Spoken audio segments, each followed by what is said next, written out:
Yeah.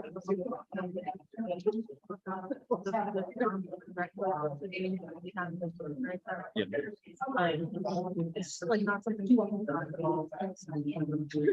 Yeah. You know, all of these things that are like. At least I think the Wi-Fi is improved now in most of the areas of the show. Yeah. So, you know, it is what it is. Yeah.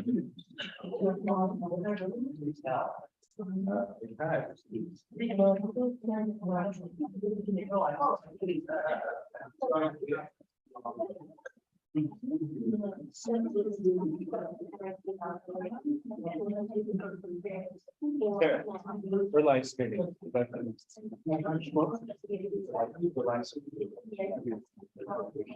I noticed no one's here. This is so this is go to there and someone let me know this week. It's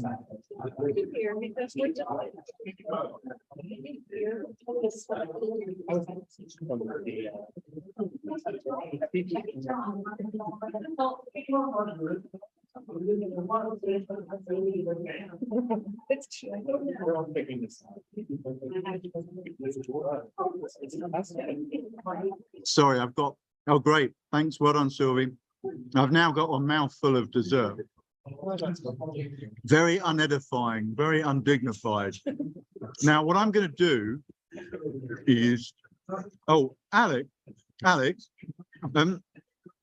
going to put the the study text in the chat.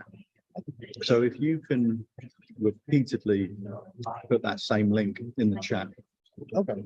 You know, You're gonna put in the chat. I'm gonna put it in chat now and just copy and paste it in case people come in late. Okay, guys. Okay. All right, folks, I'm going to find the study text so that you can see them as well. All right, I'm just going to grab them for you. That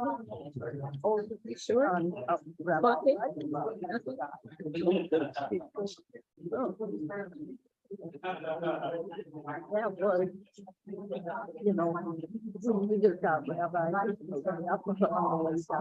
Once we were tired. And this is your yeah. From date.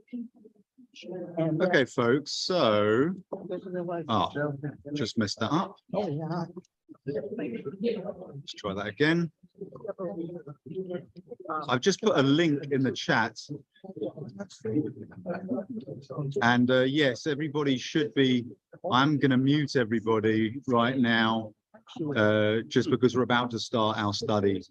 And that will indeed be problematic if there's background noise. And so at the point that you say something to me, or then you can unmute. But otherwise, I appreciate your understanding this matter. No. I think.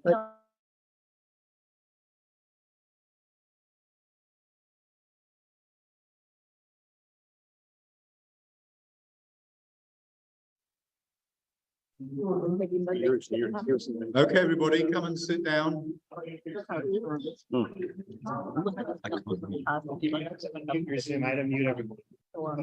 good. Thank you. Thanks, Alex.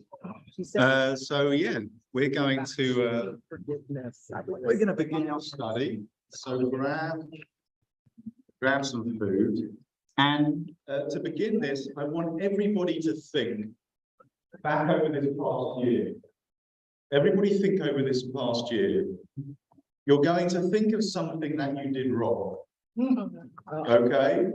Just one thing. As I look around this room, the actual room and also the Zoom room, I see virtuous people. Let me make that clear. Virtuous people. What I do not see around these two rooms are perfect people. All right? That would be too much to ask, even though this institution has extremely high standards about who it lets in. Okay? But there would be something that you did wrong. It might not be a huge cataclysm of a sin, but maybe it was something. So I want you to think what it was. But the second thing I want you to think of is, at what point did you realize that you did something wrong? And how did you find out? Now, you will not be asked to share this with the other people, okay? But just share it with yourself, okay? I really need to have this in mind as we study over the next few minutes. Number one, what was the thing that you did wrong over this past year? And number two, when and how did you realize that you messed up? Okay, that's what I want you to think about. So just let that sit. Okay. I want you to think about that, and then we'll get into the actual text in a little while. Yeah, and thanks to Alex, who's helping with the tech, doing a great job. Really, really appreciate it.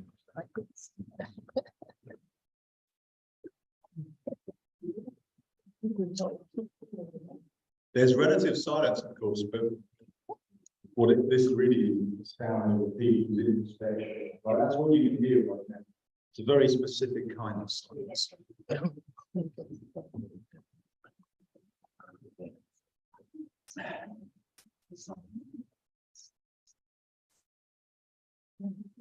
So, just to repeat to people on Zoom, and maybe for people who've just joined the Zoom room, I put in the chat the link to the texts. So just click on that link. I specifically don't want to fill up the screen with the texts, because I'd rather see people in their squares. So why doesn't everybody just grab one of these text sheets? What I'll do is ask people to share, one between two roughly, okay? And the folks on Zoom, in the meantime, you're going to click on that link I'll put in the chat.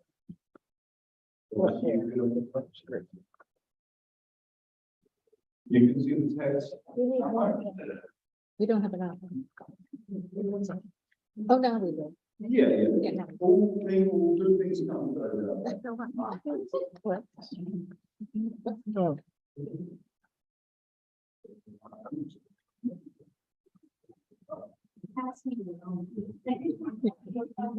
All right, and there's always, for those of you who are saying, hey, where's my, there's always a handout order, right? Every single table without fail, I promise you. And let me just check in. I'm using the microphone here, folks, and the people at home, thumbs up again if you can hear me relatively clearly. Yeah. Okay. Okay. Wonderful. Fantastic.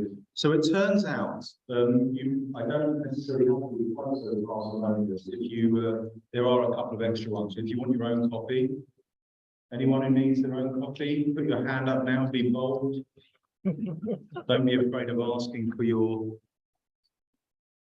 needs. Okay. All right. Wonderful. So the text that we're going to be studying, it might be a text that some of you have seen before. For those who haven't seen it before, it might be quite shocking to you. All right. This will not be the first time I've brought a shocking text to this very gentrified crowd. But I want you to imagine, what's the worst possible thing that you could do? And then how could you compound that sin, right? That's the text that we're going to look at. Right? It seems like it's a terrible thing that our main character does. But believe it or not, it starts out bad and it gets worse. And then at the point that it gets worse, our main character takes it up another couple of notches. Okay? So really, really quite stunning. And what you're looking for, you're in your head, you're thinking about what you did wrong this year and how you found out why. And so we're going to look at the parallel situation in this text. And we're going to see, in the case of King David, okay, how he got his comeuppance, how he realized he'd done wrong. And it's very dramatic, really, really, really dramatic how he realizes he's wrong. And we're going to examine, is that how it is for us? That the realization that we messed up comes like a bolt of lightning? Or is it maybe a little bit more gradual? Okay, so we're in the second book of Samuel, and it says at the turn of the year, the season when kings go out to battle. Okay, that's already hilarious, right? Okay, I mean, we're worried about, what kind of clothes do we wear in a particular season, but the king is like, okay, when are we going to go to war? 'Tis the season after all. So what else are we going to do this season? It's not going to be peaceful. It's wartime season, so that's what we're going to do. And by the way, we're talking about 3,000 years ago in terms of the Roman King David. All right. So the turn of the year, the season when kings go out to war, David sent Joab with his officers and all Israel with him, and they devastated Ammon and besieged Rabbah. Okay, so Joab is the commander of David's army, and Joab happens to be David's nephew. Okay, so there's a little bit of nepotism here in the ancient Jewish people. Okay, and they devastated Ammon, so they go to war against Ammon. Anybody know where Ammon is? Okay, it's lovely this time of year right here, by the way. It's just east of River Jordan nowadays. That's where these battles are taking place. All right. So you lose the audio when I turn away. Okay, okay.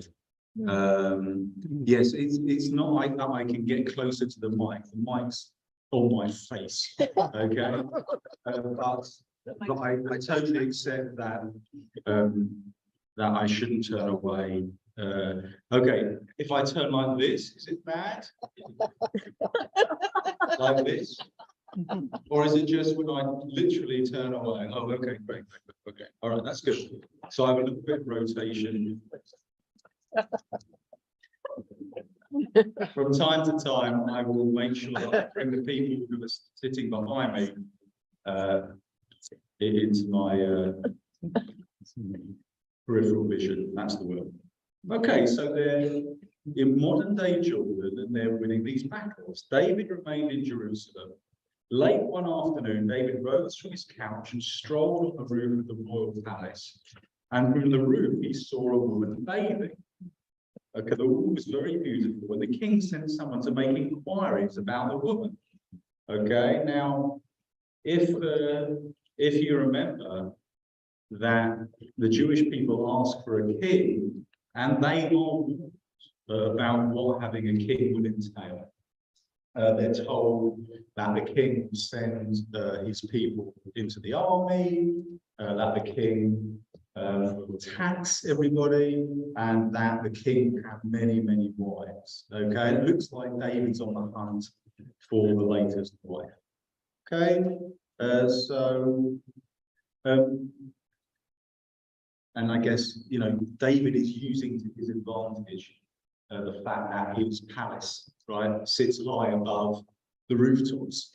Okay, so he's got a great vantage point, right, for any newborn babies, okay, which happen to be in his peripheral vision, right, talking about peripheral vision. So the woman was very beautiful. King sent someone to make inquiries about the woman. He reported, she is Bathsheba, daughter of Eliam, wife of Uriah the Hittite. David sent messengers to fetch her. But it's okay. So when it starts to go wrong now, right? Why is it starting to go wrong already? It's covered in a very white. Sorry? It's covered in another. Right, he's come right. He's been told Uriah the Hittite is the one that's married to her. And the regular person at that point would say, what? It's taken. She's taken. We're going to move on. Nothing to see here. Okay. All right. I think, and I think Paul's looking over at Carol in a very relieved fashion that this is Carol's instinctive reaction to this situation. Okay. All right. So if Carol sees anyone like gorgeous looking from her rooftop, it's like she's seen nothing. Okay. She doesn't like ladders. So She doesn't like ladders. she doesn't like ladders. Okay.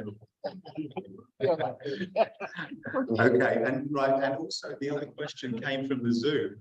Does she actually want to go? right? Right. You're sending for Bathsheba, like, you know, you're just calling a dog, right? You know, just come here. And it's like, whoa, it's not that she has any kind of say. Okay, great. It gets so much worse. Okay. So David sent messengers to fetch her. She came to him and he lay with her. She had just purified herself after her period and she went back home. The woman conceived and she sent word to David. Okay, someone's really loving this. Okay, okay, I'm pregnant. Therefore, right. So at this point, someone modern would say, "You don't do this, right? Pretend to disavow." Okay, I'm pregnant. Thereupon, David sent a message to Joab. Okay, so if you were King David, and we know now that King David already from the beginning of this episode is not the best person, right? He's not the most moral, certainly far from perfect. And you've been told by your people that Bathsheba is pregnant, this woman that you took for yourself, even though you should have married. Okay, what are you doing at this point? Okay, so what course of action might you take at this point? Right, and don't think like yourself, think like a power crazy king. All right, think what's the worst thing you can do at this point, right? If you were being like you folks, then you would naturally say, let's work out how we can support her, baby, right? All kinds of loving, caring, sharing sentiments, okay? This is not the way that David goes. All right, so what's the worst thing you can possibly do in this situation? Somebody who doesn't actually know the story. That's the problem. You know the story. You know? Yeah. Anybody who doesn't know the story, think of something like that. Yeah. Okay. You see, or rather, David likes where your head's at. Okay. So send Uriah the Hittite to me, and Joab sent Uriah to David. When Uriah came to him, David asked him how Joab and the troops were faring and how the war was going. Then David said to Uriah, "Go down to your house and bathe your feet." When Uriah left the royal palace, a present from the king followed him. Okay. Terrible, right? But Uriah slept at the entrance of the royal palace along with the other officers of his lord and did not go down to his house. So it gets worse. It gets worse. Why does it get worse? Because, you know, if Uriah turned up at the royal palace and he wasn't a great guy, right, it still would be absolutely 100% wrong what King David had done. But in terms of our empathy, or even just sympathy for Uriah, it would be less if Uriah was a terrible person. It turns out he's not a terrible person. He's actually a pretty great person. Why? Why is he such a great person based on the text? Focusing on his duty as a soldier. Yeah, exactly. He's focusing on his duty as a soldier, right? He's told by David, go bathe and go and sleep in your comfortable bed. And he's like, no, I'm going to sleep on the street at the palace gates, right? With all of the other soldiers. My people are at battle. I'm not going to just live it up on short leave, as it were. Okay, so this is a really fine, upstanding person, soldier. Okay, when David was told that Uriah had not gone down to his house, he said to Uriah, "You just came from a journey. Why didn't you go down to your house?" Uriah answered, "David, the ark of Israel and Judah are located at Sukkot, right back in Jordan. And my master Joab and your majesty's men are camped in the open. How can I go home and eat and drink and sleep with my wife?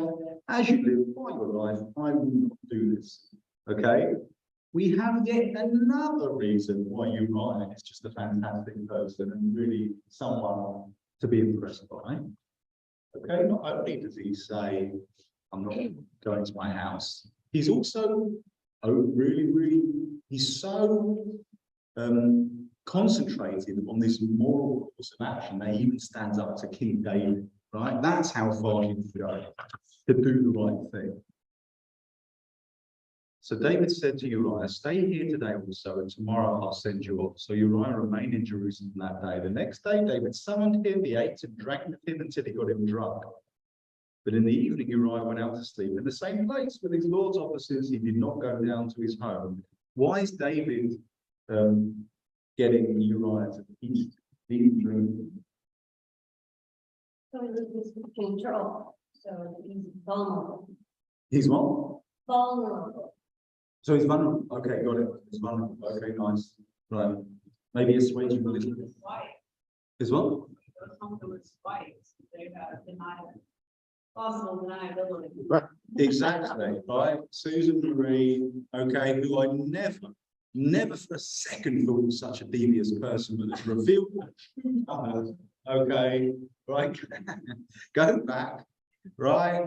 Go and stay in your house, sleep with your wife, okay? And then if she's pregnant, might as well have just been him, right? Nothing to do with David. Okay. I told you it gets worse, and it gets even worse now. All right, so just deep breath there, Pete.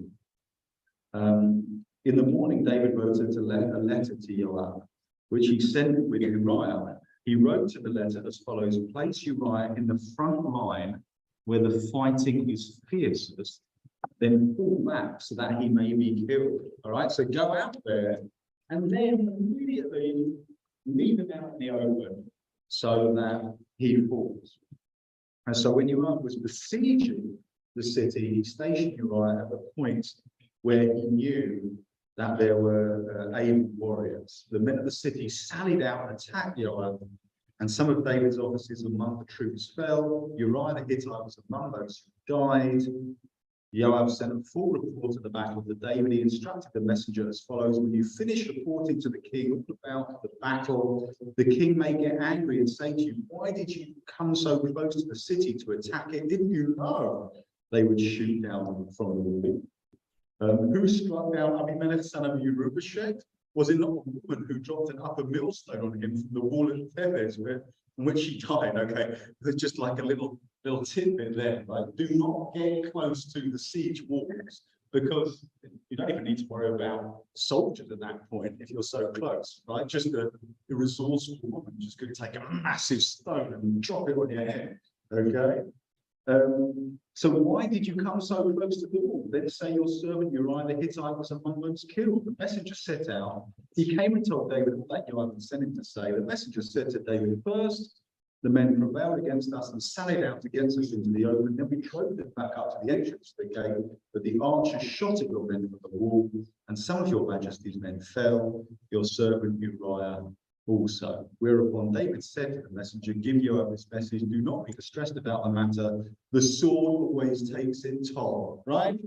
I mean, war is hell, essentially, okay?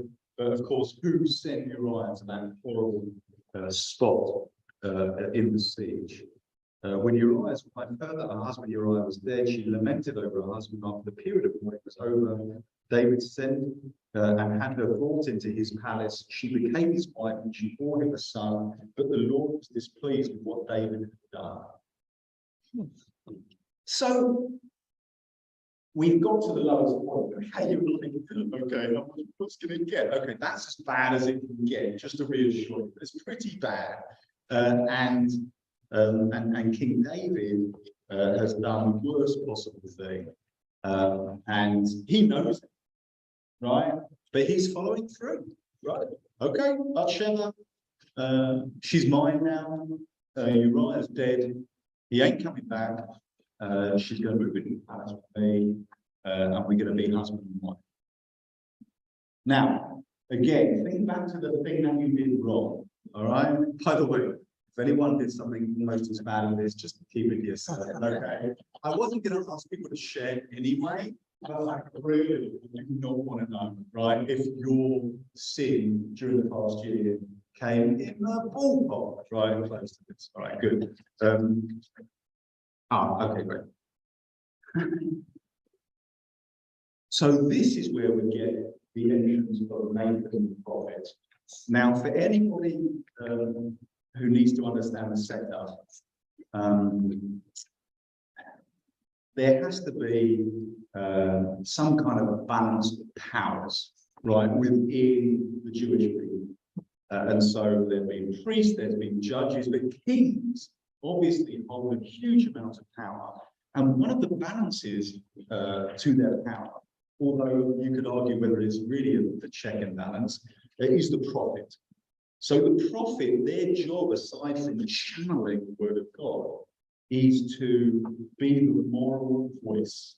Even if all the people were seething massive sinners, the prophet has the terrible job of telling them that there are seething massive sinners, right? It's the worst job ever, right? If anybody sees thinking about a career change, and you see a prophet in the job listing, just pass it by, move on, okay? It's not worth the trouble. So Nathan is the check and balance for King David. Now, how does that play out? Okay, well, I was saying to you, think of the thing that you did wrong this year and how you realized. Well, this is the most stunning scene of realization that you could possibly have. So the Lord said Nathan to David, he came to him and said, there were two men in the same city, one rich and one poor. Right, you see what he's doing here? The rich man had very large flocks and herds, but the poor man had only one little ewe lamb that he had bought, okay? I'm not unpacking this parable for you, all right? It's kind of pretty obvious. He tended it and grew up together with him and his children. He used to share his morsel of bread, drink from his cup, and nestle in his bosom. It was like a daughter to him. One day, a traveler came to the rich man, but he was loath to take anything from his own flocks or herds to prepare a meal for the guest who had come to him. So he took the poor man's lamb and prepared it for the man who had come to him. All right? So if you're David, right, and you hear this terrible rich man, how disgusting, right? Sure outrage. David, indeed, in verse 5, flew into rage against the man and said to Nathan, as the Lord lives, the man who did this deserves to die. He shall pay for the lamb 4 times over, because he did such a thing and showed no pity. And Nathan said to David, Ata Haish, you are that man, okay? Mic drop moment, the whole palace courtroom goes silent, all right? And an embarrassed King David is at the center of this scene. Nathan has come into his domain and called him out in front of all of the people in the palace,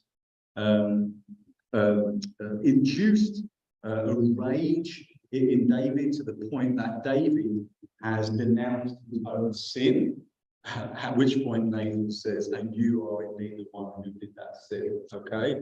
It's amazing. Like, has anybody ever seen a movie of this? Because if they didn't make one, then this is just like the greatest scene ever, okay? There have been several really bad movies about it. Right. Okay. Oh man, have you had the displeasure of sitting through? Gregory Peck and Susan Hayward. I mean, Gregory Peck and who? Susan Hayward. Oh, okay. So these are august members of the acting. Okay. Well, a little less august after that movie. Okay. So for those of you who didn't hear what Paul said, he's letting us know that there actually have been several filmic renditions of this dramatic story, all of them just terrible. It turns out. Okay. So I think probably the movie in our mind might even be more effective and dramatic then. So that's great. So that man is you, Prophet Nathan says, pointing to King David. Thus said the Lord, the God of Israel, it was I who anointed you king over Israel, and it was I who rescued you from the hand of Saul. I gave you your master's house and possession of your master's wives, and I gave you the house of Israel and Judah. And if that were not enough, I would give you twice as much more. God really laying it on thick. Why then, if you flouted the command of the Lord and done what pleases him, you put Uriah the Hittite to the sword, you took his wife and made her your wife and had him killed by the sword of the Ammonites. So if anybody had been reading up until now and hadn't quite got the parable that Nathan and the prophet, then the Bible just lays it out there like every single aspect Okay, for those who haven't quite, for whom the penny hadn't quite dropped. So therefore the sword shall never depart from your house, because you spurn me by taking the wife of Uriah and making me your wife. Thus said the Lord, I'll make a calamity rise against you from within your own house. I'll take your wives and give them to another man before your very eyes, and he shall sleep with your wives under this very sun. You acted in secret, but I'll make this happen in the sight of all Israel and in broad daylight. So, can someone just delineate exactly the nature of the punishment that God is wreaking on David? Like, what's the angle here? Why is God doing these different punishments? Based on what? Like, why these things of all? Right, you're going to die by the sword. Your wives are going to sleep with other folks. Like punishment, Yeah, Well, it's like giving him a reflecting exactly what you caused. yeah, exactly. taste of his own medicine, as they say. Yeah, yeah, a taste of his own medicine in a very, very specific way. So everything you did wrong is going to be twisted and turned and brought back exactly on you.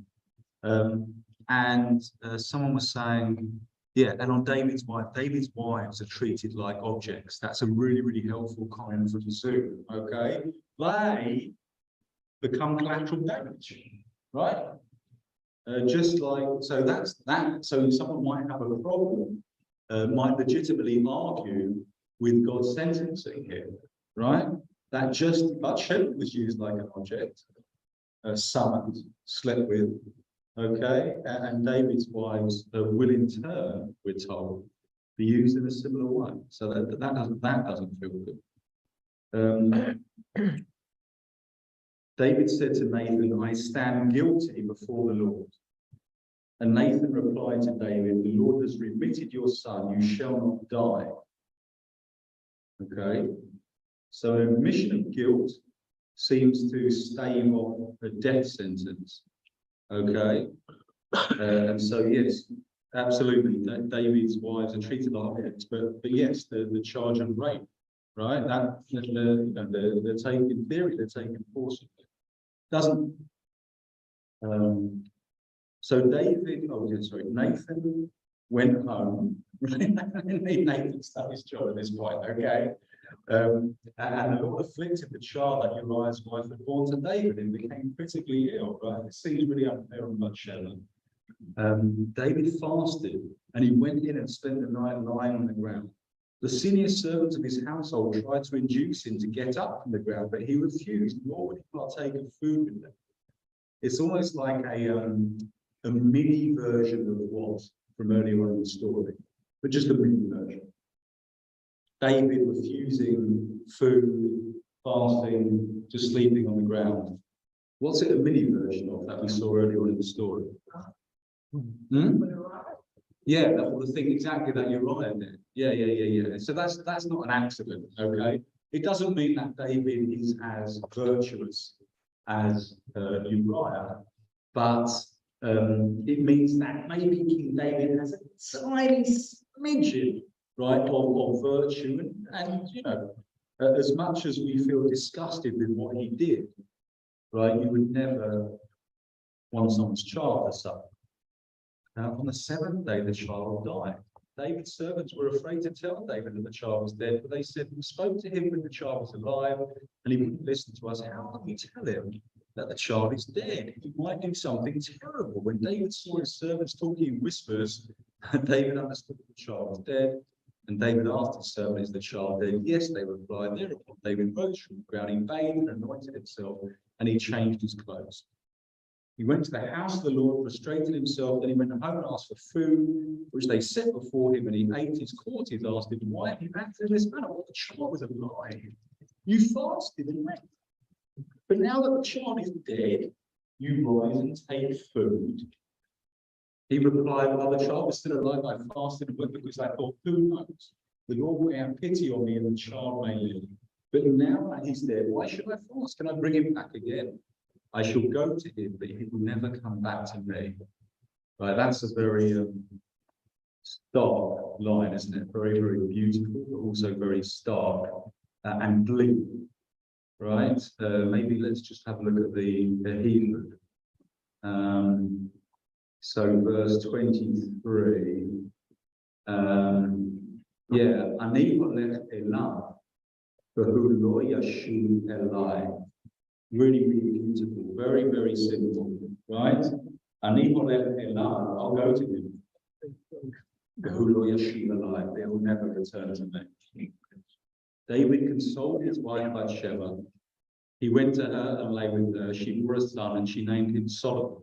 Okay, so we often look at David and King Solomon like they're two of our most famous kings, and they really get a wonderful press, but not necessarily. David clearly is less than perfect, and Solomon is born in these circumstances. And the Lord favored him, and he sent a message through the prophet Nathan, and he was named Yedidiah, the instance of the Lord. So Solomon gets a second name, which means beloved of God. So can someone, a couple of people maybe just say, so how do we leave this story? Like, how does the ending make you feel? Like, it's not simple. How does the ending make you feel? Good work. Everyone look at Sarah's face. She got something she wants to let out. Yeah. It feels like God is consoling Bathsheba Feels like God is consoling Bathsheba. Yeah. by granting her another child. Okay. I'm just repeating what you're saying, so people on Zoom can hear. So by granting her another kid, okay. And giving her giving him this special name. Right. And giving him this special name, okay. So that's helpful for her. Okay, great. How else? What else? How else does this ending? What's your reaction to it?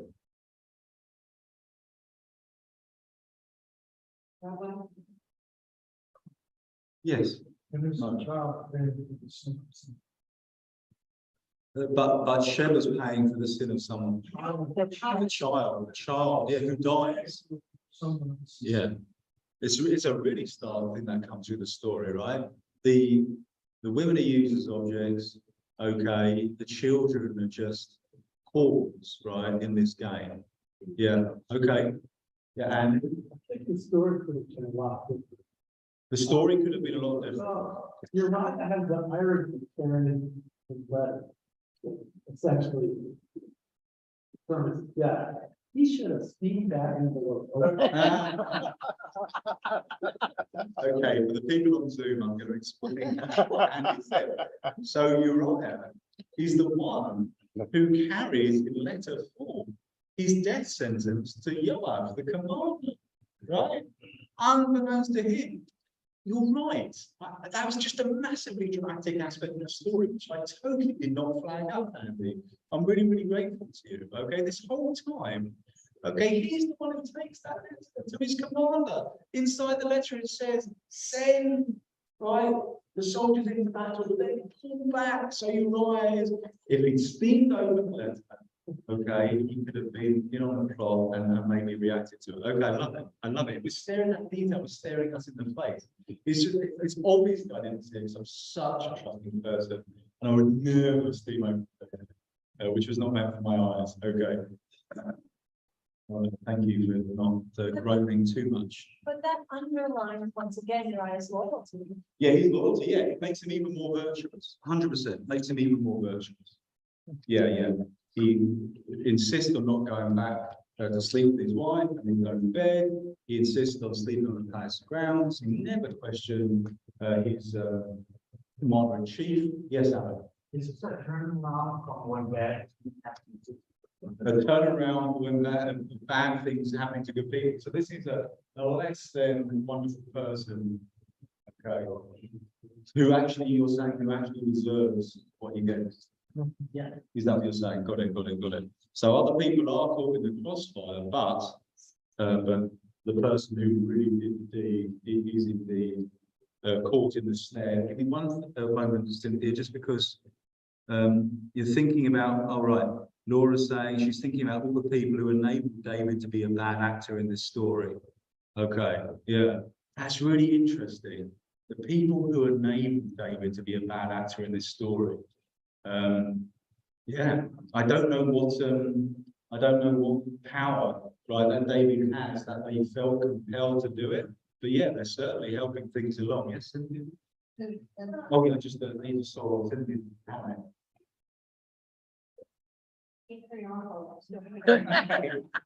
All right, this is so for the people on Zoom who missed that. Cynthia is saying this is such a stupid patriarchal story, and I'm saying it like this because that's how she said it. Okay. Bathsheba is trying to trade off. Oh, but Shepard's trying. He's on with his mates all the time. Was the maid who take mates from my bed? Okay, so sorry. Haunting the good. Hoping to attract the attention. So you're right. That's Shepard, right, we got it. So, right, you're right, as ways of playing soldiering. Okay, he's never home. She doesn't get any love. So, right, are you suggesting she went up the bank on the roof naked? Cynthia, wow. Cynthia, this is really not the way you look at the world. I know, I appreciate what you're saying. Okay, yes, then. I think it's an ultimate story of no matter how they do, repentance and forgiveness. Right, right, no matter the wrong we do. God's like, you're back. Okay, so there's still some hope, you can actually go back on what you did and repent. Okay, David, yes, Sue, I saw your hand. It's just whether there are any stories before the David and Bathsheba story that might give us some insight into David's earlier personality. Whether this one should have seen this coming. Oh, whether we should have seen this coming in terms of David's character. There's nothing as bad as this. There's nothing as bad. I mean, it'd be horrific if, like, to even conceive of something as bad as this. So, yeah, I can't think of anything that particularly leads us to this horrific conclusion. No, but you're looking at this as almost like as a psychologist, right? In terms of its origins. Yeah, I love it. Yes, I saw Lynn Ray and then Ruth. Before me though. Oh, she was, thank you. Okay, Ruth. Having the baby died is pretty stupid. It's putting the onus on the baby. Yeah, putting everything on the baby, that the baby has to suffer. Yeah, appreciate the reaction. Yes, Lynn Ray. Seems to me that David didn't really do anything to really change. What he did. You don't think he did anything to really change? I mean, I don't. I think that it probably with the customs of the day, perhaps it was normal and you pray and then, I mean, what he said was beautiful. Read in Hebrew, was lovely. But was that really truly a district? Was it really a repentance? It seemed to me to be a kind of selfish thing, but after he did that, he went in and he could pray. So Yes, he's going through the motions. You're suggesting he might be going through the motions of the ritual. Right, this is what you do when your kid dies, and I'm doing it. Okay, so did it really change? Okay. time is up for bringing beers. Yeah, according to our understanding of Teshuvah, repentance, there's really only one way that you know if you changed. I'm sorry. There's only one way that you know for sure whether someone has changed. You changed. No, but how does one know that someone has changed and truly repented? Well, it's changing or somebody else knows that you've changed. Someone else. No.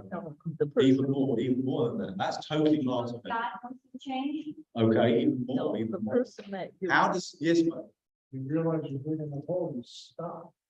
that you realize you've got to stop, close, right? Taking responsibility for your behavior, asking for forgiveness, Laura says. Yes. You know that the change is actually happening, you put them in a similar situation, and you don't make a mistake again. Okay. Right, Misha was right. Okay, you're put in the same situation, but instead of doing what you originally do, you do something different. Okay. So David didn't do that.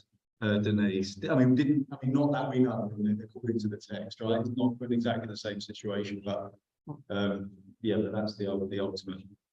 Well, the Teshuvah also said if I'm not mistaken, that when you realize something and you say you're going to change, the reality is when you change yourself and never want to do that. Oh, right, like you don't even want to do that thing again. Right, That won't do that. Yeah. Change. yeah, great. Or not being any longer tempted. Yeah. If it's wrong, it's not, you're not a person who would accept. Yeah, so you're in a similar situation. It doesn't even occur to you. Okay, Or if it occurs to you, you don't do it. okay, yeah. I just want to point something out. Like, One more comment. oh, wait. He's not giving up, the thing that he knows taking. Right, he's not giving up the things that he has obtained in his, okay? So he's still smeared, right, with the smell of sin, okay? By the way, I specifically do not want you to share what you did wrong in the past year, but I do have a question.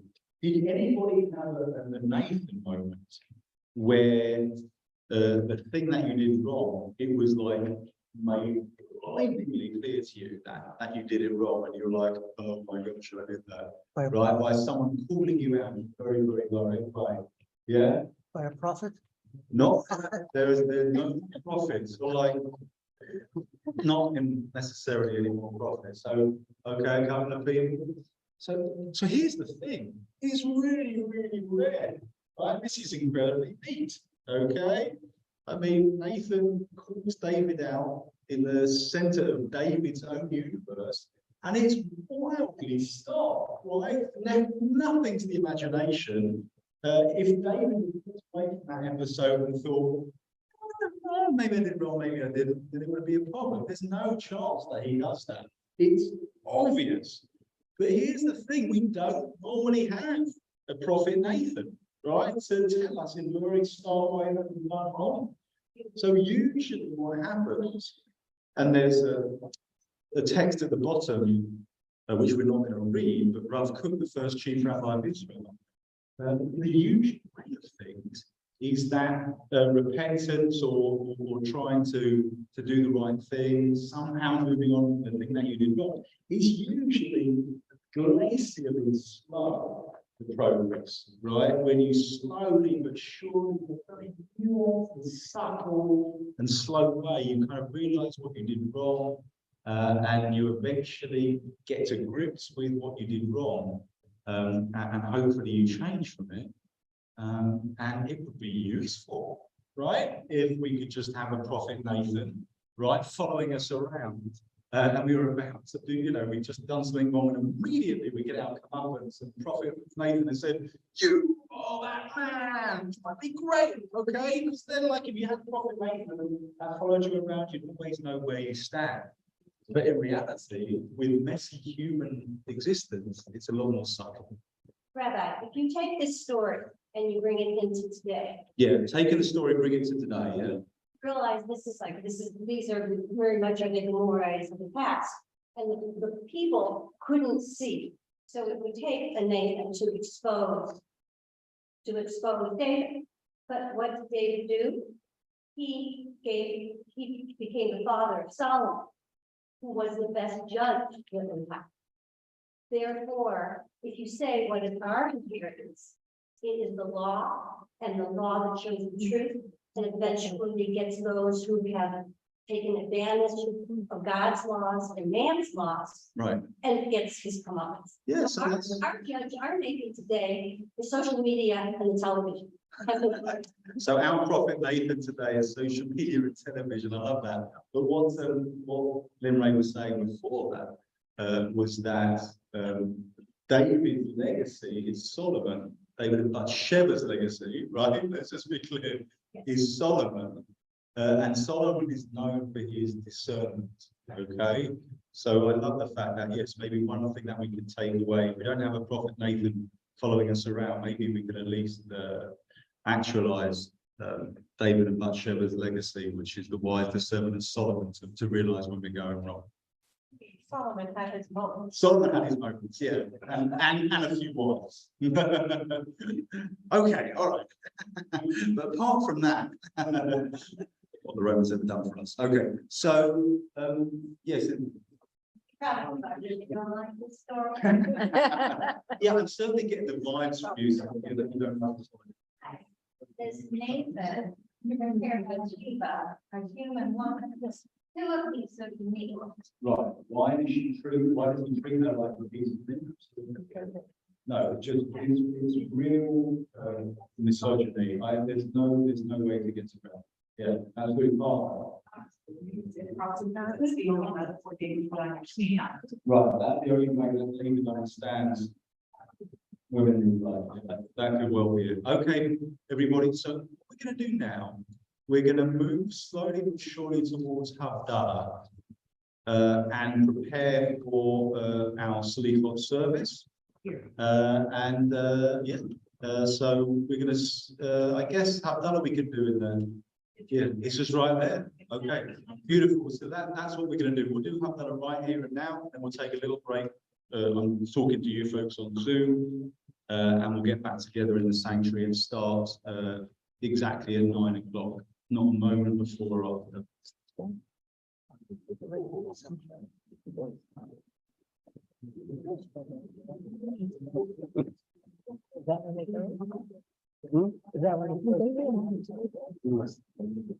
It's the only thing. You don't need one big that. We were gonna have everybody come stand up. They need to stretch their legs now. Why do they need to stand up and gather around?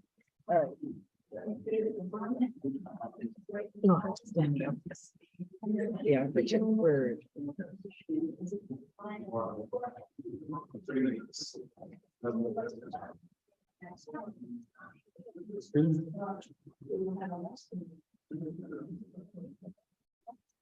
Okay, folks, I'm going to bring you to Havdalah.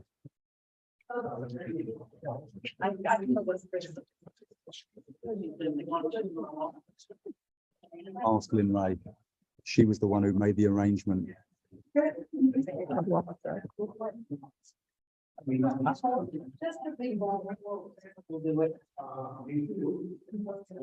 All of the globes. Yeah.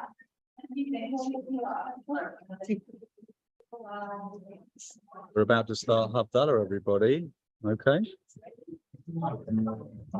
You're very welcome, Laura. Why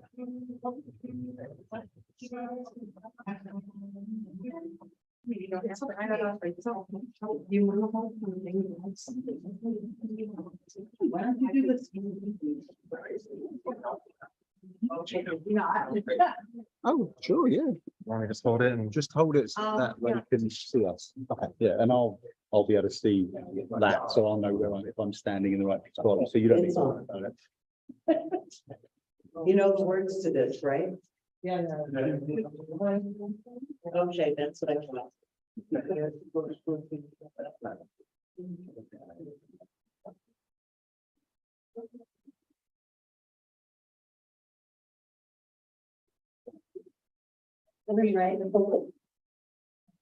Somebody else can hold the Kiddush cup, somebody else can come hold the candle. This is the weirdest camera operating job I've had. It's real, that's what the tape means. Lie, lie.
Oh, if you want to take a little bit of the vanilla wine and just put it on your eyelids, okay? It takes the sweetness of Shabbat for the rest of the week. The candle is in there. I know the candle is in there. I'm doing it with full knowledge. It's a bit weird, obviously. Okay. They were saying. So, wonderful Zoom people, we're actually we're gonna just mill around for a little bit and then we're gonna start at 9 o'clock for the Salichot service.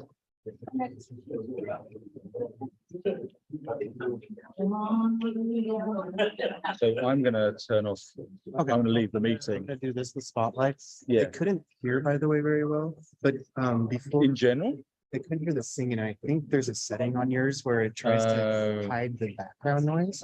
So I've done it before. Chris showed me it once, so just that's probably what happened. But anyway, Right, so how would I do that? So audio setting? yeah, Oops. I don't remember the Chris.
You think he'll like it? Oh, I think he's gonna love it.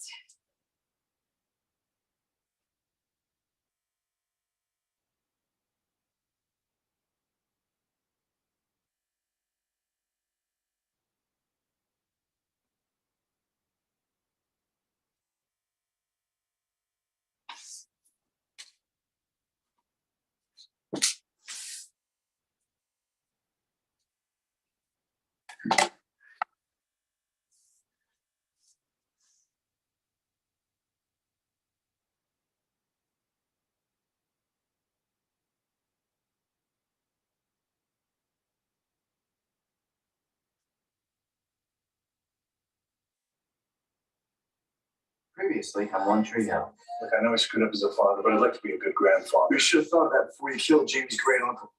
I passed on the old job. Marvin, I feel like I'm good at what I do, Millicent, and I'll just work hard and hope the station gives me another shot. are you sure? I'm doing my thing, I don't know, but about us, yeah, for sure. I trusted you, all right?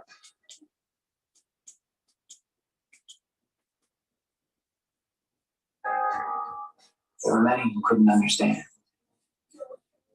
And sometimes he walked among them. But even in his darkest hours, he knew in his heart that someday it would return to him.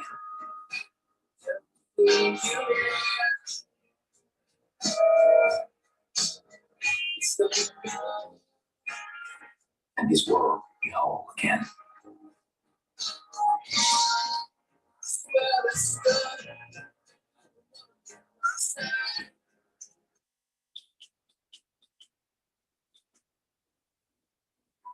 Tomorrow at Millicent's gonna watch you while I go to my super duper important meeting. You gonna be okay with me?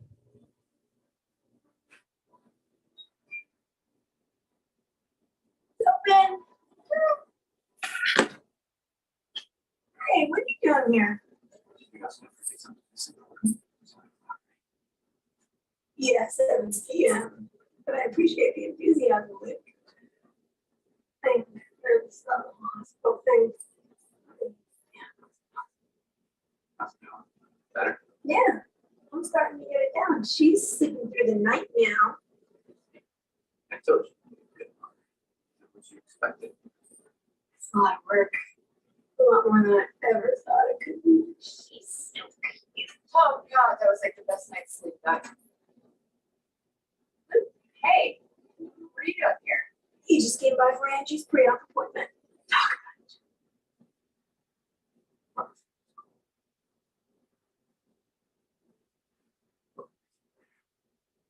Sounds good. Bye, Luke.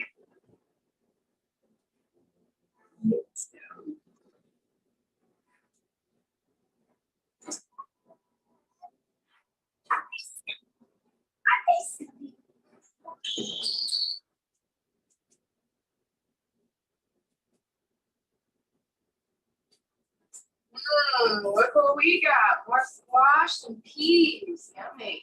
Loves it. Hey, about that, I just want you to know I am available. It just my hair's still on fire trying to get the report done. Okay, you are excused from me. I kind of like having time alone with Angie, so I feel bad. And anyway, Angie's scared of her quickie and Peyton, isn't she?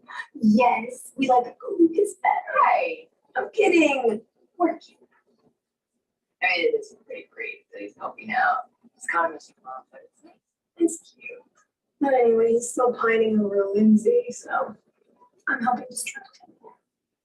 Speaking of distractions, actually, I have to get going to the studio. Who's recording? Oh, it's this girl you might know, Haley James Scott. Did you hear that, baby girl? Haley James Scott.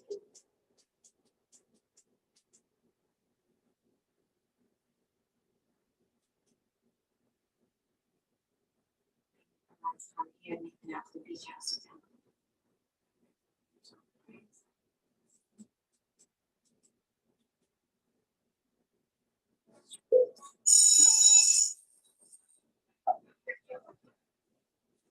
Luke, do you have a second? Sure, so.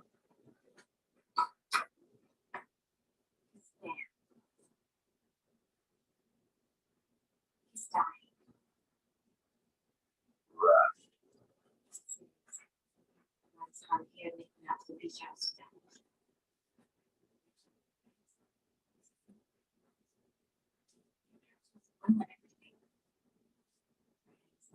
Of course he's lying.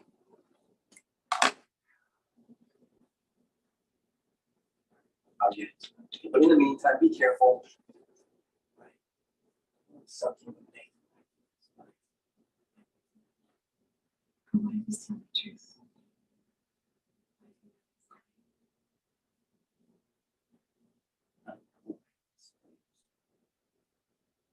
It couldn't have been doing nicer.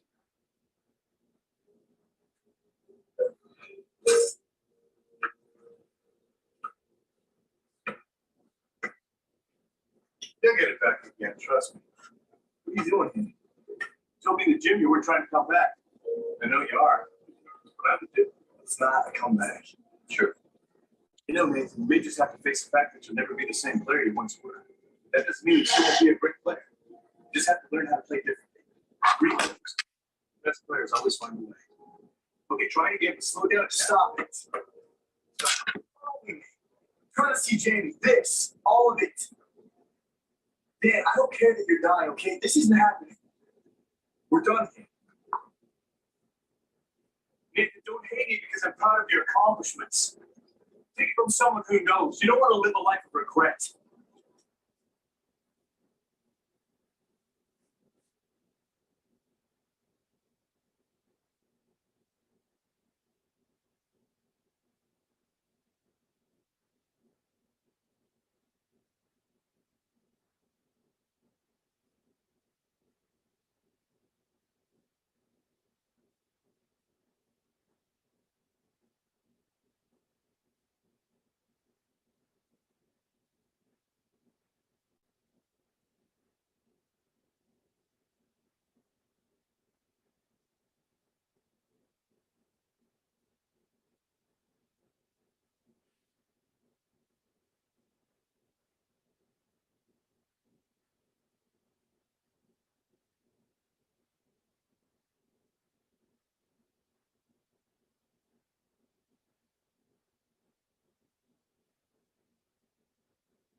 It's not too late.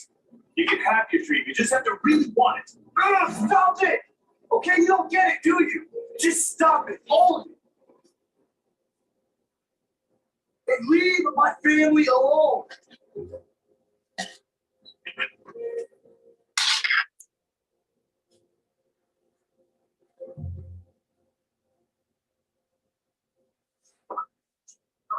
There! Check it out. How awesome is this, Haley? It's Red Bedroom Studios. Yes, great. Hey, what's going on with you? Nothing. I'm fine. It's just the studio looks awesome. What is it? Kind of says. Yeah, please do. If you have the chance to get I mean, you know, before Ellie, I probably would have said no. She was awesome. So yeah, it does make me kind of wonder about the real dad sometimes. But you know, then again, what if I meet him and I don't like him? So sometimes I think it's just easier not to know and go with my own idealist version of it. Yeah. Why are you next? There's a chance Dan might be dying. You kidding? Does Nathan know? Yeah, Nathan and Lucas both know. The problem is with Jamie. He's obsessed with getting to know his grandfather, and if Dan's really sick, he might not get the chance to do that. God, Haley, I'm sorry, that's tough, man. I mean, I will say that getting to know Ellie changed my life. And I'm pretty sure we wouldn't be standing here if it weren't for her. And again, Ellie was a dance Well, you look healthy. Come on in, Lucas. Have a seat. No, that's okay. What I have to say, I can say it from right here. Suit yourself. You of all people should take this seriously. There's nothing wrong with my heart. If I know you, there's nothing wrong with you. I wish that was true. But I've got the best cardiologist money can buy, and he can't help me. Dr. Thorpe, call him yourself. Not just Good. Me too, you find out that I'm not lying. Without a transplant, I'll be dead within 6 months. you did to so many of us already, Dan. Really, what does it matter?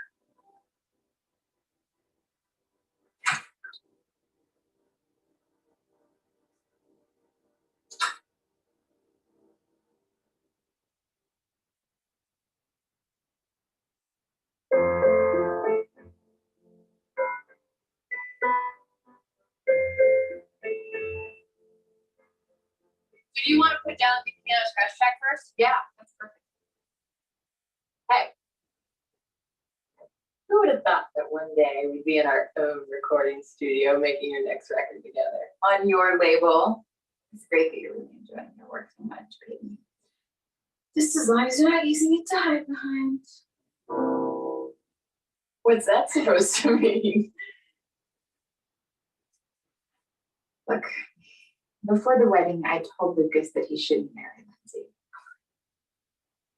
Why? Because I just read his new novel, and when I did, I knew right away that he was still in love with you, whether he's ready to admit it or not. It's a book. Okay, you can't draw those kind of conclusions from a story. Really? But what about when I write my music? So my subconscious always ends up sneaking into my lyrics somewhere. I don't even notice it until the song's done. I think Lucas is the same way with his writing. Well, I watched him up on that altar, and it's very clear to me where his heart lies. And if I can see it, I'm not really sure why Lindsay can't. You know, it's unfair to Luke. He loves her. I think she's just afraid of the idea of you, your history with him. Think how you'd feel if the roles were reversed.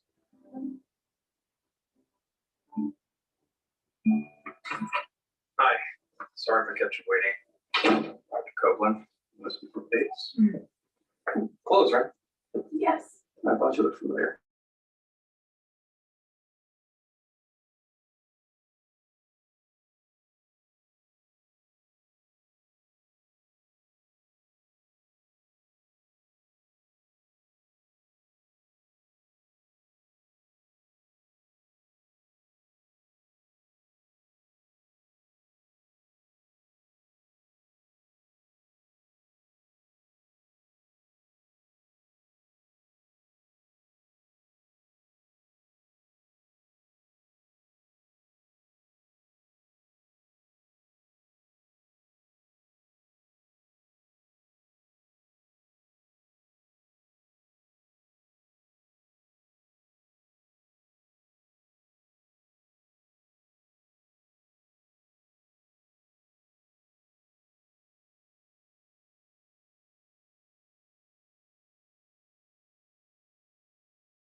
just waiting until 9 o'clock, in case you were wondering why we were just dithering. Okay, so that the folks on, people who are joining us virtually, don't zoom in. We don't want to be accused of starting early. No.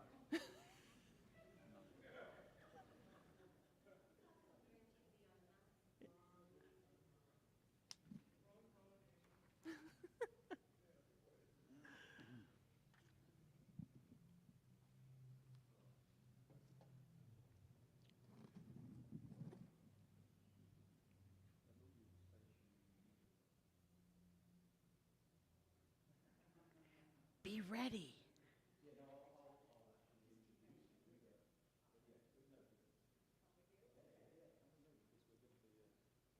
Any moment now, once we get the signal, yeah, I will just give a couple of words of introduction.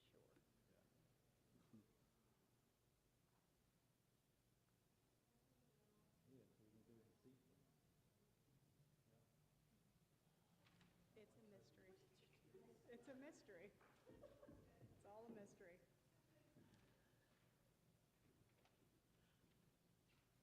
I'd get my own head if it wasn't screwed on. That's a problem. It really is.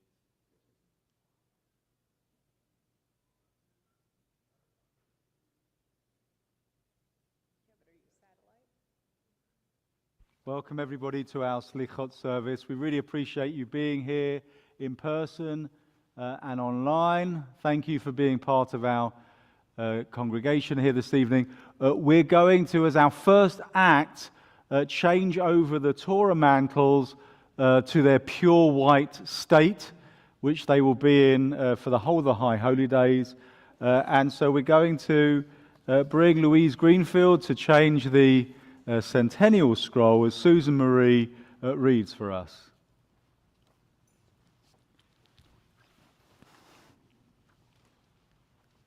It is the middle of the night. We Jews have gathered to begin the days of awe. Slichot means apologies. Have we made our apologies? Have we stood face to face with those we have wronged during the year or in years past? Have we told them, I am sorry? Have we forgiven those who have approached us with contrition? If not now, when? Now it is the time for teshuvah, repentance from the heart, turning and changing. Now is the time to let go of the past and move into the future with a clean and pure heart. Each year on Slichot, we prepare our souls for the high holy days when we will judge ourselves and when God will judge us. On Slichot, we also prepare our sanctuary. To help us change and reach for holiness, we change our Torah covers to white ones to signify purity and sanctity. Tonight, we will witness this change together. So Rabbi Tuckman and Carol, please come in preparation for changing over the St. Joe's scroll. As the Torah covers go from dark to white, so may our motives and our actions change from greed to generosity, from selfishness to compassion, from fear to faith, and from indifference to righteousness. Our days are shameful. How can we complain? How can we say, what can we declare? How can we justify what we have done? In the darkness of the night, let us search our ways and probe them together and return to you, gentle presence, source of our lives.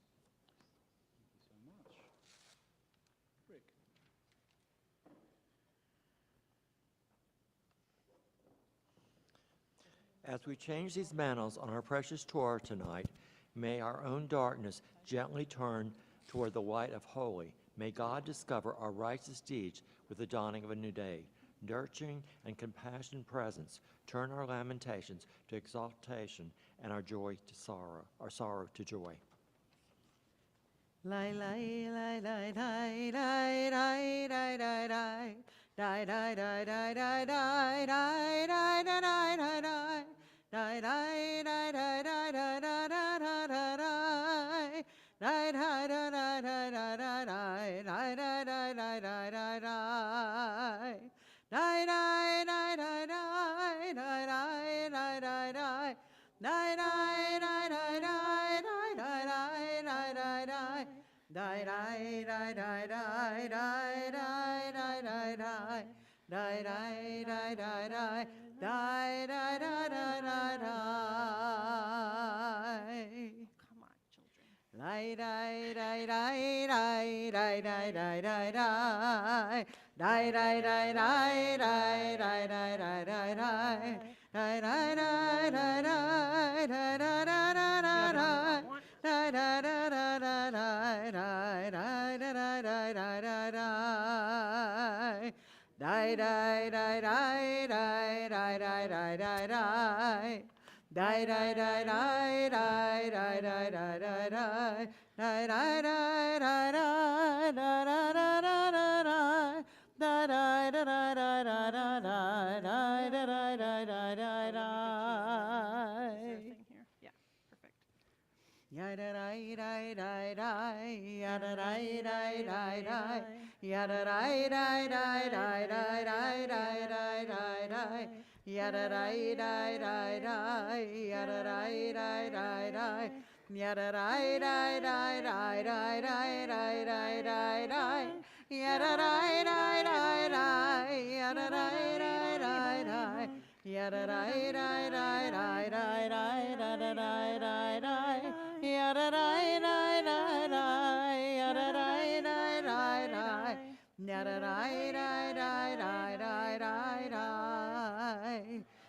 yada da da da da, yada da da da da da da da, yada da da da da, yada da da da da, yada da da da da da da da da da, yada da da da da, yada da da da da.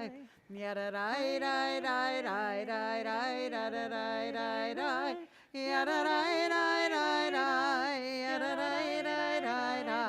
Yada da da da da da da da da da da. Yada da da da da. Yada da da da da. Yada da da da da da da da.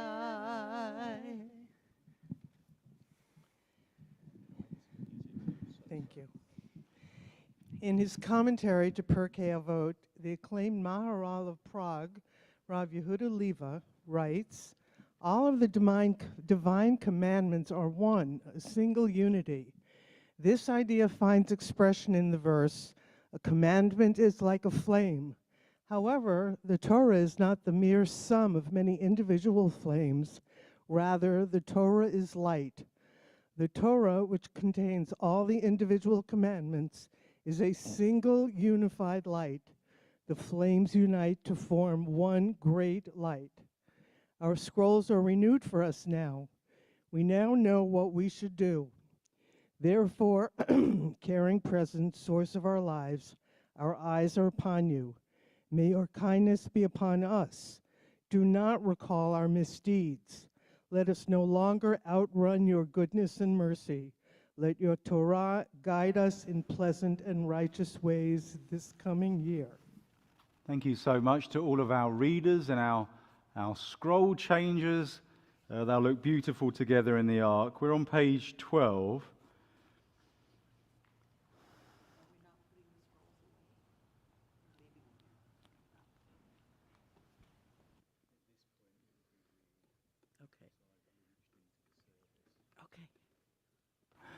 Jewish history and its tragedy and dignity is a history of choice, a resolve on behalf of God, and therefore a history full of suffering. The Jewish people never became the mere object of its fate. It remained a creator, full of resolve and upright in spirit, even in times of affliction. In a history which merely recounts external events, the Jews seem to be tossed about as a plaything of nations. But in a history which looks to spiritual power and activity, the Jewish people is seen as a force making its own decisions and affecting its genuine realization. Its life is a fulfillment. Its history possesses nobility. If true nobility is taken to mean a unity of inheritance and achievement, it possesses faith and deed, growth and accomplishment. This nobility Judaism assigns to each individual. We continue on page 20, and for some reason, some of the books don't have a page 20 with the Chatzi Kaddish, so I apologize. Yitkadal v'yitkadash Shemei Rabbah. Amen. בעלמא דברה חירותי וימליך מלכותי בחיי חון וביומי חון ובחיי לכל בית ישראל בגלה ובזמן קריב ואמרו אמן. יהי שמי רבה מבורך לעולם ולעולמי עמיה יתברך. יתברך וישתבח ויתפאר ויתרומם ויתנשא ויתהדר ויתעלה ויתהלל שמי דקודשה בריחו לילה ולילה מן כל ברכתה ושירתה תושבחתה ונחמתה דמירן בעלמא ואמרו אמן.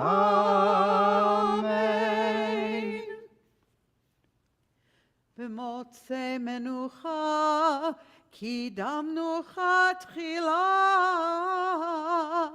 הט אוזנך ממרום יושב תהילה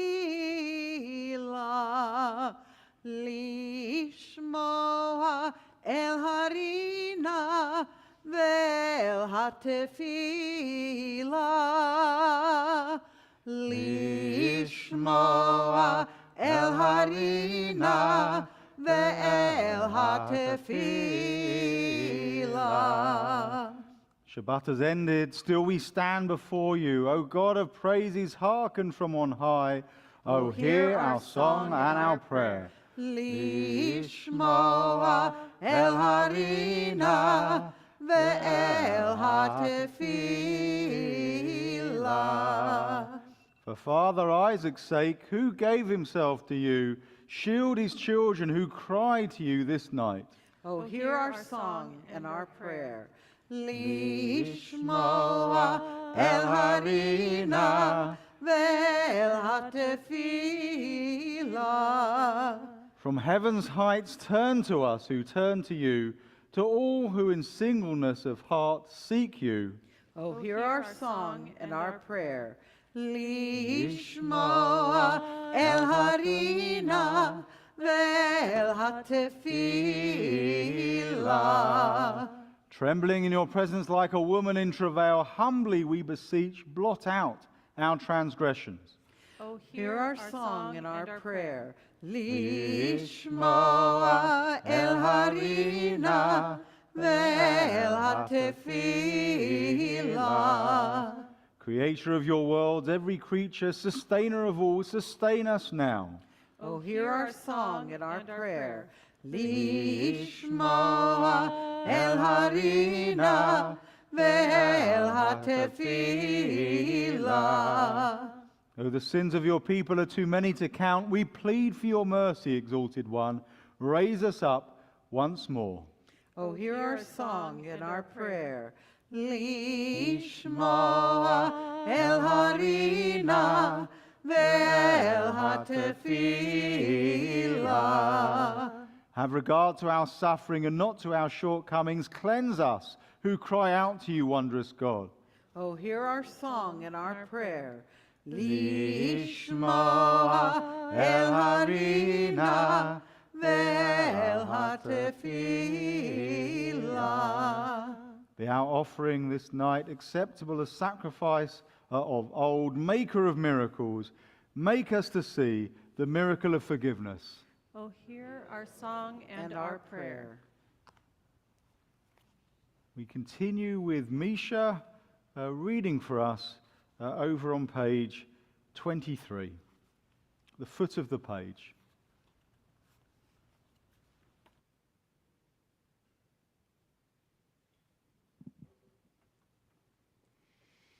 Now is the time for turning.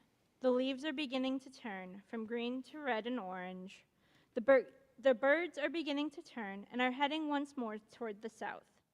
The animals are beginning to turn to storing their food for the winter. For leaves, birds, and animals, turning comes instinctively. But for us, turning does not come so easily. It takes an act of will for us to make a turn. It means breaking with old habits. It means admitting that we have been wrong, and this is never easy. It means losing face. It means starting all over again. And this is always painful. It means saying, I am sorry. It means recognizing that we have the ability to change.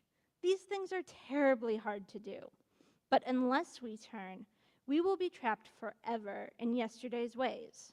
Lord, help us to turn from callousness to sensitivity, from hostility to love, from pettiness to purpose, from envy to contentment, from carelessness to discipline, from fear to faith. Turn us around, O Lord, and bring us back toward you. Revive our lives as at the beginning, and turn us toward each other, Lord, for in isolation there is no life. The words for Hashiveni should be on the screen behind us. It's just taking it from the plural to the singular. Return me. Hashiveni ve'ashuva.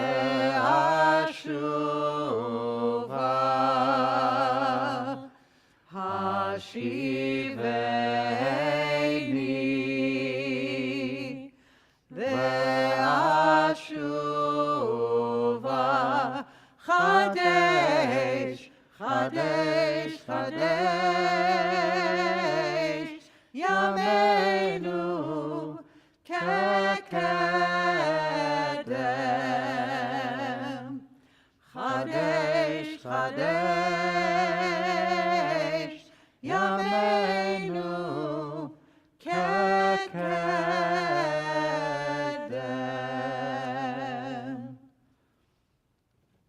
Foot of 25, return, O Israel, to the Lord your God. Return, all you who have stumbled, for thus says the eternal God, the Holy One of Israel, in returning in peace shall you triumph.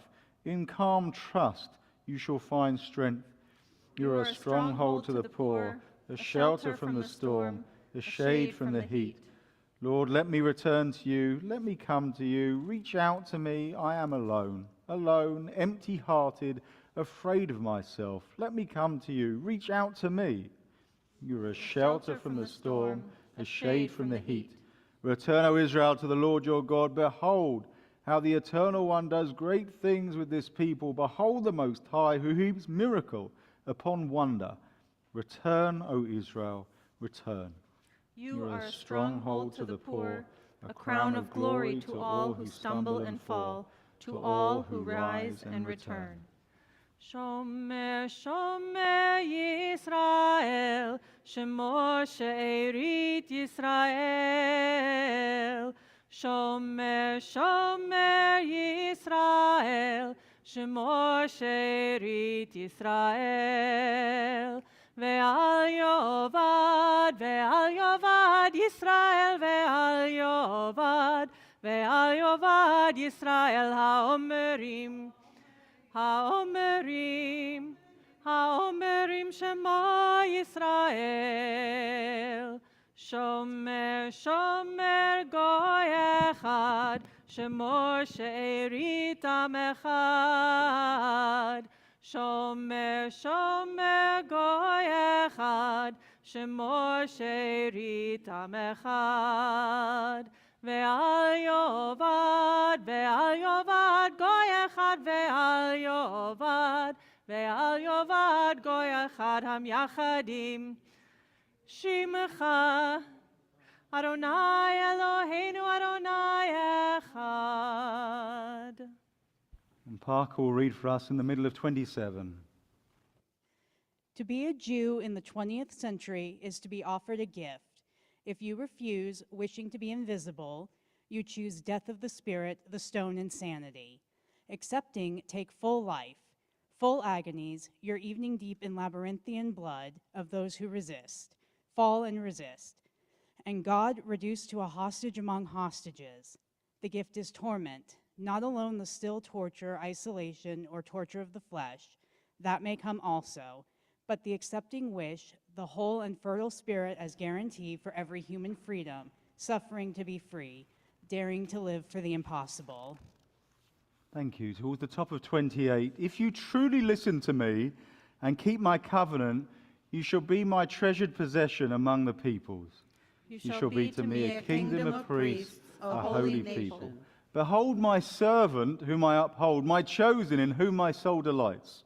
You are my witnesses, says the Eternal, and my chosen servant. To open blind eyes, to bring the captive out of the dungeon, those who sit in darkness out of their prison. It is not enough that you should be my servant, only to reestablish the tribes of Jacob and to restore the survivors of Israel. I'll make you a light to the nations, that my deliverance may reach to the ends of the earth. Through you and through your descendants shall all the families of the earth be blessed.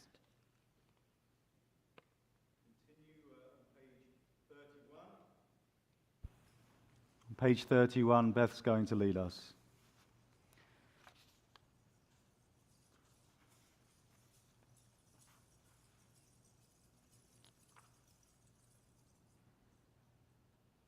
Mothering presence, enfold me and unfold me and walk with me and walk with me.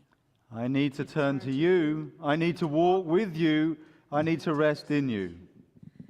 Beloved, come to me, but not to win my wars. Beloved, come to me, but not to make my peace. Come, O loved one, but not to build my house. If only you will walk with me. If only you will be with me. If only you will shelter me. Maker of arithmetic, weaver of number worlds, redeemer of equalities, mother of odd, sister of even, creator of Aleph, author of Bet. If only you will walk with me. If only you will shelter me. If only you will be with me. Do not tell me no. Do not tell me. No, do not tell me no. Do not say my life adds up to naught. If only you will shelter me. If only you will be with me. If only you will walk with me. Nor say that 2 and 2 are always 4 and must be so. Nor say because our heart shall stop that love must end. Tell me yes, and that 2 and 2 need not make 4, for 5 and 7 will often do, for now and then and again and now and again, the sum I ask is life. If only you will walk with me, if only you will be with me, if only you will be. I swear that 1 and 1 are 3. I see it always so, when lovers kiss and friends embrace. If only you will walk with me, if only you will be. Yes, although my heart is stone, yes, because my heart is stone, I need to turn to you. I need to hope in you, I need to turn to you, I need to rest in you. Mother present in all, mother present in all presence, and all whom I am present to. Move me, move all of us, move head, move hand, with the promise of your word, with the presence of your life. Move the heart in us, let stranger in our midst, and let it turn to flesh from stone. We need to turn to you, we need to walk with you, we need to rest in you. So the garden planted in our wilderness, be safe from harm. So the planted flowers bloom while empires wither. So you be our dwelling place and we are free. If only you will be with us, if only you will be. Continue, page 36. As clay takes form in a potter's hand, so do we in yours. Mold us into human form. You are the potter, we are but clay. As words are shaped by a poet's hand, so are we by yours. Make us your song. You are the singer, we are your work. As a ship takes its course from a sailor's hand, so do we from yours. You are the sailor, we are your ship. As threads are patterned by a weaver's hand, so are we by yours. Weave us into your plan, O God. We are your people, you are our king. Ki anu amecha ve'ata malkeinu anu vanecha ve'ata Avinu, Anu nachlatecha, ve'ata goralenu, Anu tzonecha, ve'ata ro'enu, Anu karmecha, ve'ata nodreinu, Anu rayatecha, ve'ata dodenu. We are your people, you are our ruler. We are your children, you are our parent. We are your possession, you are our portion. We are your flock, you are our shepherd. We are your vineyard, you are our keeper. We are your beloved, you are our friend. Sovereign God, whose throne is mercy, you guide the world with steadfast love. Forgiving the transgressions of your people, you pardon all who sin, are generous with all who live, treating them with compassion. You have taught us, O God, your covenant with life. This day, remember your covenant revealed from of old to Moses, the humble one. As it is written, the Lord descended in a cloud and stood with him there and revealed the divine nature. The Lord passed before Moses and said, Adonai, Adonai, El Rachum v'Chanun, El Rachum v'Chanun, Erech Apayim, V'Rav Chesed, Ve'emet. The Lord is merciful and gracious, endlessly patient, loving and true, showing mercy to thousands, forgiving our sin, and granting pardon. We pray with Moses, Pardon our sin, call us your own, call us your own. Lord our God and God of all generations, help us to overcome the impulse to do evil. You created us able to do your will, but in our nature there is a wayward spirit that hinders us and keeps us from doing what we should. O Lord our God, help us to subdue it so that we may with a whole heart make your will our own. Hashiveni ve'ashuva,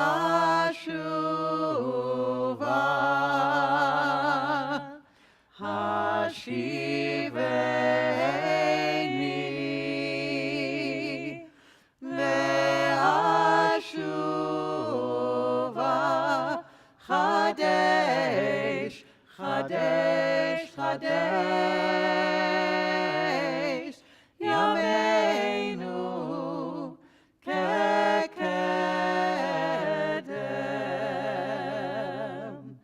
Chadesh, Chadesh,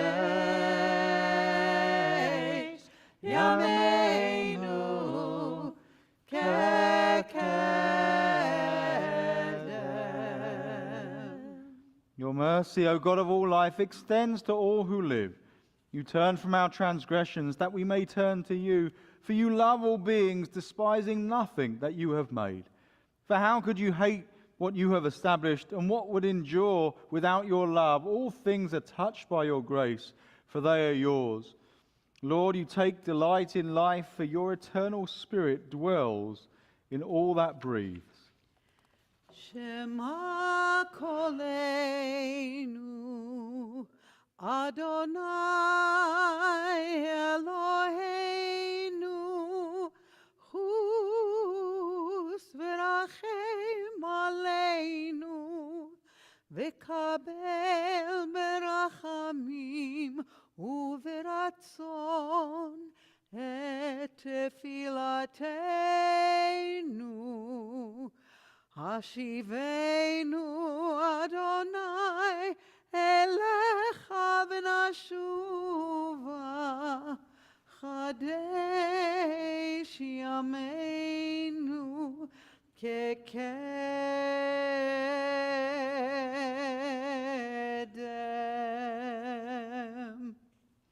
Hear our voice, Lord our God. Have compassion upon us, and with that compassion, accept our prayer. Help us to return to you, O Lord. And truly shall we return. Renew our days of old. Consider our words, Lord. Look into our innermost thoughts. Do not cast away from your presence. Do not remove your Holy Spirit. Do not dismiss us when we are old, as our strength diminishes. Do not abandon us. Do not abandon us, Adonai our God. Do not be far from us.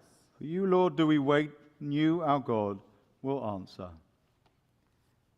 Eloheinu v'Elohei Avoteinu, Tavo lefanecha, tefilateinu, me'al titalam, mitchinateinu, she'en anachnu azefanim ukeshe'orev lomar lefanecha.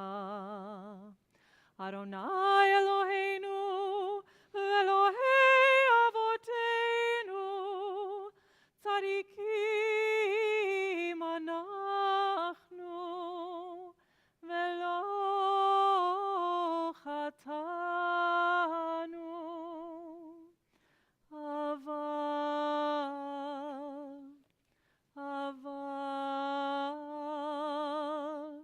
anachnu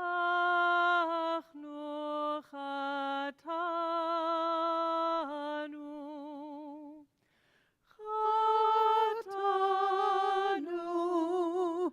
avinu,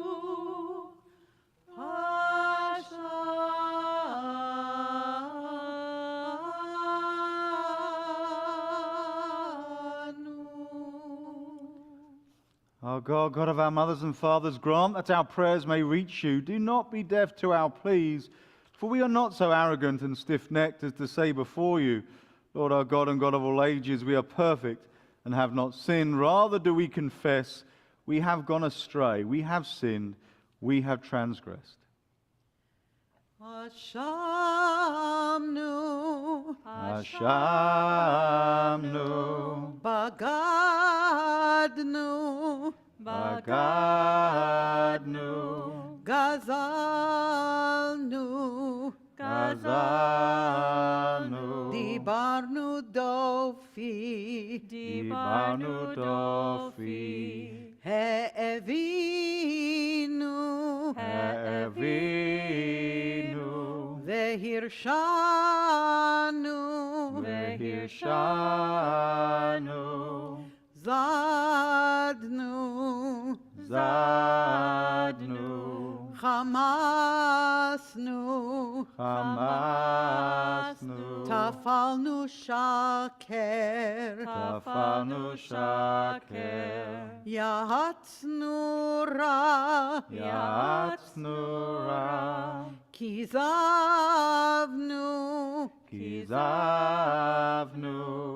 Latznu, Latznu, Maradnu, Maradnu, Niatznu, Niatznu, Sararnu, Saranu, Avinu, Avinu, Pashanu, Pashanu, Sararnu, Saranu, Kishinu Oref, Kishinu Oref, Rasha Shashanu, Shichatnu, Shichatnu, Tiavnu, Tiavnu, Tainu, Tainu, Titanu, Titanu. We all have committed offenses together. We confess these human sins. The sins of arrogance, bigotry, and cynicism, of deceit and egotism, flattery and greed, injustice and jealousy. Some of us kept grudges, were lustful, malicious, or narrow-minded. Others were obstinate or possessive, quarrelsome, rancorous, or selfish. There was violence, weakness of will, xenophobia. We yielded to temptation and showed zeal for bad causes. Now may it be your will, O Lord God of all generations, to pardon all our sins, to forgive all our wrongdoings, and to blot out all our transgressions.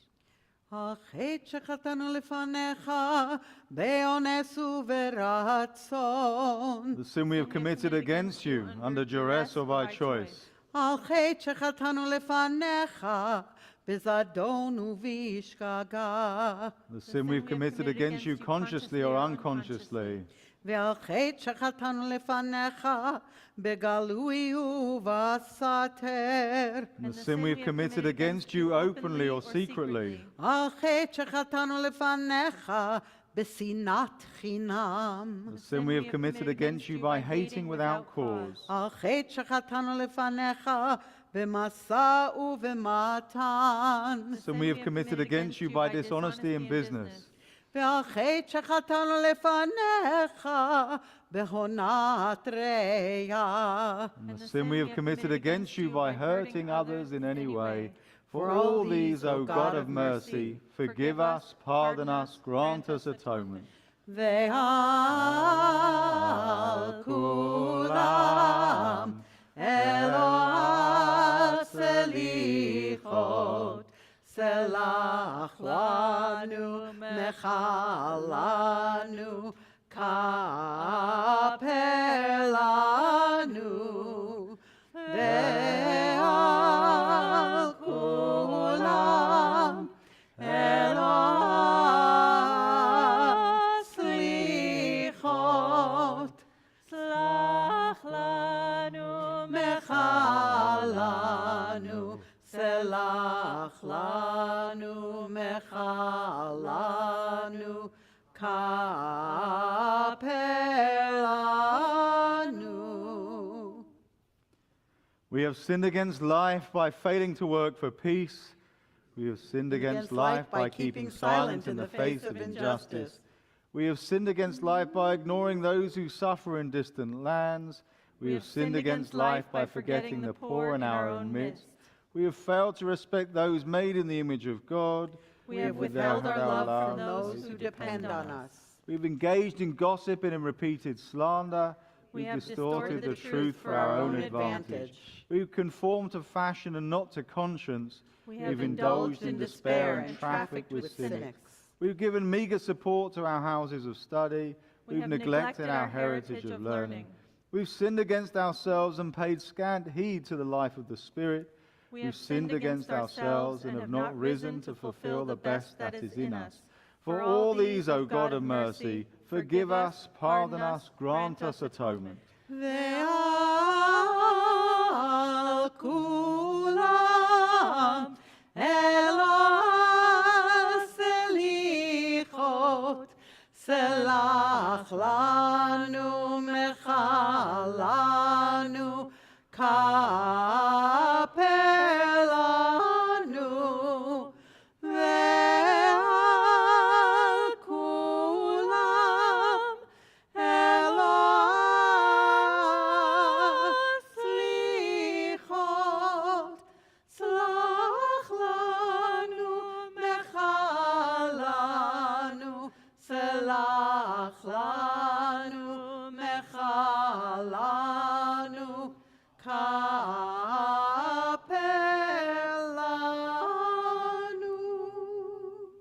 God, before whom words must be true, we acknowledge our faults and our failings. Help us now to strengthen the good impulse within us. Help us to care about wrongs from which we've been spared, to seek forgiveness for the wrongs we shall do, to forgive the wrongs that are done to us. Create in us a clean heart and place a willing spirit within us. Shed your light upon us, O God, that we may see the goodness in each of your children.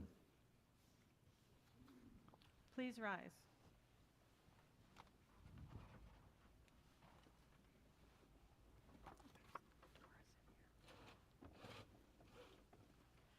Avinu Malkeinu, Chonenu Vanenu. Avinu Malkeinu, Chonenu Vanenu, Ki ein banu masim. Aseh imanu, tzedakah v'chesed. Aseh imanu, tzedakah v'chesed, ve'hoshienu.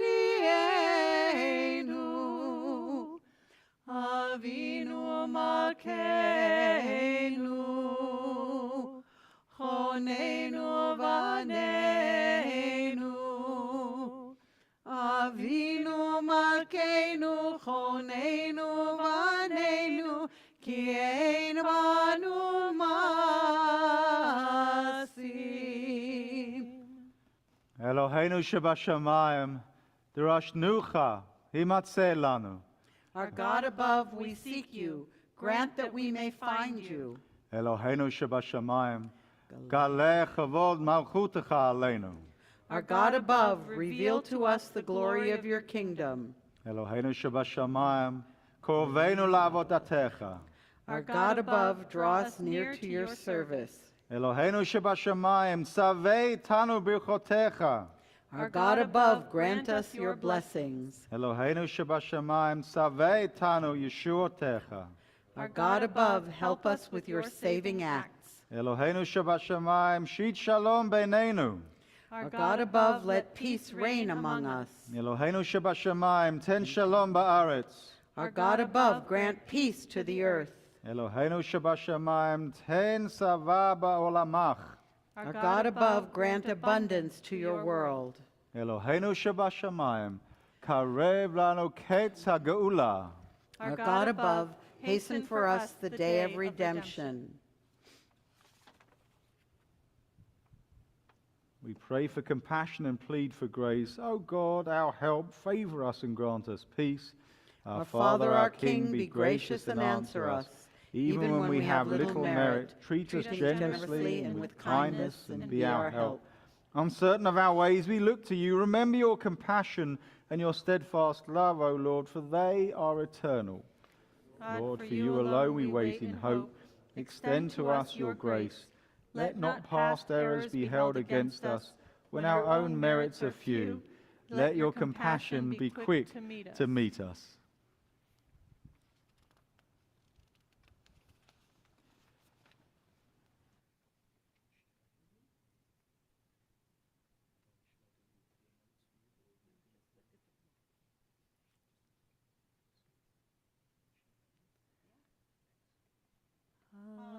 Shiveni ve'ashuva,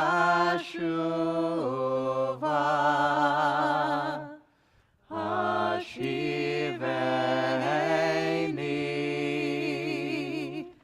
ve'ashuva,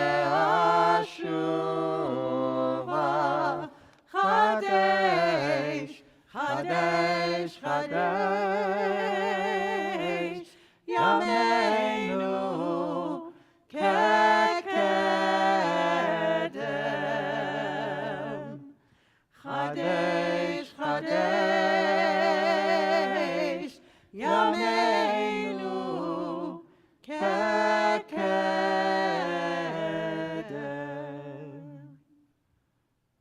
Tekiah Gedolah.